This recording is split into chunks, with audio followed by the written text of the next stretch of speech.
నీకు, నీ కీర్తికి, నీ ధర్మానికి ఈ పిరికితనం తగదు. నీవు చేయవలసిన పనిని విడిచిపెట్టవద్దు. నిన్ను నీవు బలహీనుడిగా భావించకు. నీ మనస్సులోని సందేహాలు, భయాలు నీకు శత్రువులు.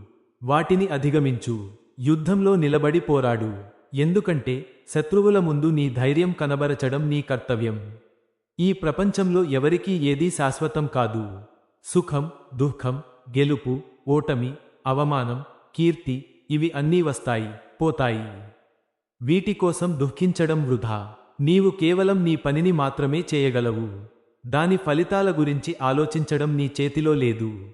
అందువల్ల ఫలాలను ఆశించకుండా కర్మలు చేయి. అది నీకు శాంతినిస్తుంది. నీ ఆత్మ శాశ్వతమైనది, నాశనం లేనిది. దానిని ఏ ఆయుధము ఛేదించలేదు, అగ్ని దహించలేదు, నీరు తడపదు. ఈ శరీరం కేవలం తాత్కాలికం. నువ్వు కేవలం ఒక పాత్రధారివి. నీవు ఈ యుద్ధంలో నిమిత్తమాత్రుడివి. ధర్మం కోసం పోరాడు, అధర్మాన్ని ఓడించు. ఇదే నీ నిజమైన విజయం.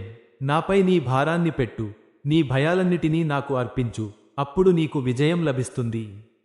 ధర్మమే నీకు రక్ష. దానిని అనుసరించి జీవించు. ధర్మం వైపు ఉండు. విజయం నీదే.